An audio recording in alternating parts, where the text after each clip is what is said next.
La mission qui est la mienne aujourd'hui ne m'oblige pas à prendre des positions prises sur certains conflits, sur des choses extrêmement clivantes. Donc pour ceux qui disent Claude Issiard, le journaliste indépendant, a été récupéré par le pouvoir, tu réponds quoi à cela? J'ai la prétention de dire que je n'ai jamais été récupéré par personne.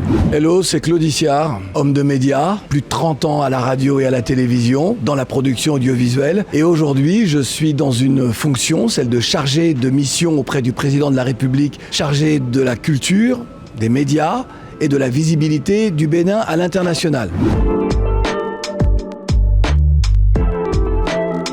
Lorsque je suis venu au Bénin le 17 mai dernier, c'était à la fois pour parachever ma nationalité béninoise, assister à l'investiture du nouveau président, me réparer d'une année 2026 compliquée, vous voyez, j'en perds presque mes mots. Lorsque le président Ouadani me demande de réfléchir sur ces questions culturelles, tout ce que le Bénin a partagé avec le monde, tout ce que le Bénin a aussi d'ambition de conjuguer avec l'Afrique, je fais une proposition au président et le président me dit c'est la vision que nous souhaitons partager avec l'Afrique, avec le reste du monde et cela au bénéfice des Béninois. Donc de façon succincte et claire, quel rôle tu vas jouer auprès du président de la République? Ce n'est pas celle d'un conseiller. Le président a voulu que je sois dans l'action, c'est-à-dire en créant par exemple une entité, une agence, Bénin Influence, en ayant au sein de cette équipe-là des Béninoises et des Béninois capables de s'engager pleinement, je dis bien pleinement, c'est du militantisme, s'engager pleinement pour le Bénin, s'engager pleinement pour notre continent, comprendre qu'aujourd'hui, eh bien, nous sommes à une croisée des chemins des nations, si je puis dire. Je vais essayer de ne pas être trop pompeux, mais on est à un moment de bouleversement réel de l'histoire de l'humanité, d'une civilisation occidentale qui se cherche peut-être un nouveau chemin. Et puis, la visibilité du Bénin, elle est évidente au regard de tout ce que je viens de vous dire. Et tu ne penses pas que cette nomination te priverait de dire des choses comme tu le penses et comme tu le faisais d'ailleurs? Lorsque le président Romuald Ouadani fait appel à moi, il sait qui je suis. Il sait jusqu'où je peux aller. Mais je vais vous dire je vais vous confier quelque chose de très important. La mission qui est la mienne aujourd'hui ne m'oblige pas à prendre des positions prises sur certains conflits, sur des choses extrêmement clivantes. On est là pour bâtir, on est là pour construire. Vous connaissez mon slogan, s'unir pour bâtir, c'est grandir ensemble. Et aujourd'hui, ma mission est totalement différente. Ça ne veut pas dire que ma bouche ne parlera pas, mais aujourd'hui, le Bénin est la bouche des sans-voix du peuple béninois.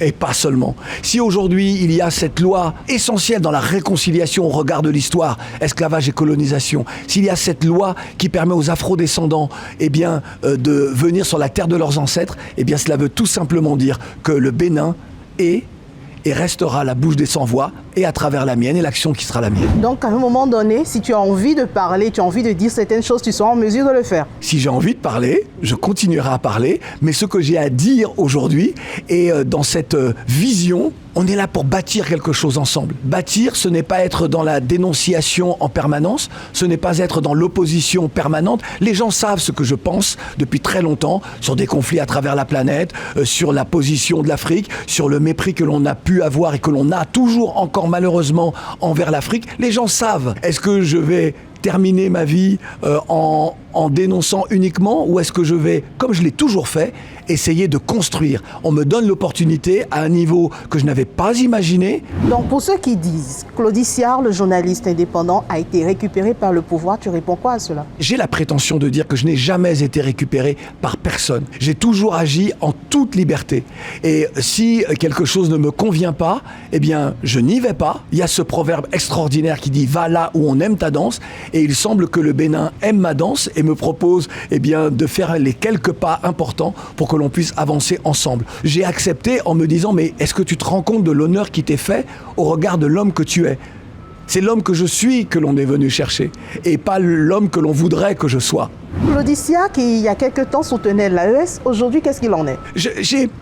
Il faut qu'on soit très clair. lorsque l'on parle de soutien à l'AES, moi je ne suis pas citoyen malien, je ne suis pas citoyen nigérien, je ne suis pas citoyen burkinabé. Je dis toujours que lorsque nous avons des femmes et des hommes qui entament des combats aussi durs, et on sait qu'il y a une inégalité dans les armes, si je puis dire, dans de tels combats, eh bien je souhaite toujours la réussite. Je souhaite la réussite de l'AES, je ne suis pas en train de dire, et là encore ce ne sont pas mes prérogatives, mais je ne suis pas en train de dire que tout ce que fait l'AES est bénéfique pour leur population. Je suis en train de dire, je ne veux pas que l'AES, je ne souhaite pas que l'AES échoue. Le 24 mai dernier, au moment de l'investiture du président Ouaddani, sont représentés le Burkina, le Niger, le Mali. Que s'est-il passé au moment où on annonce que les représentants de ces pays sont là? Il y a eu des applaudissements, des cris de joie. Donc cela veut bien dire que dans l'esprit de chacune et de chacun, on ne veut pas l'échec. Et on veut de la réconciliation aussi. On veut de l'union. Je veux que lorsque des femmes et des hommes de notre continent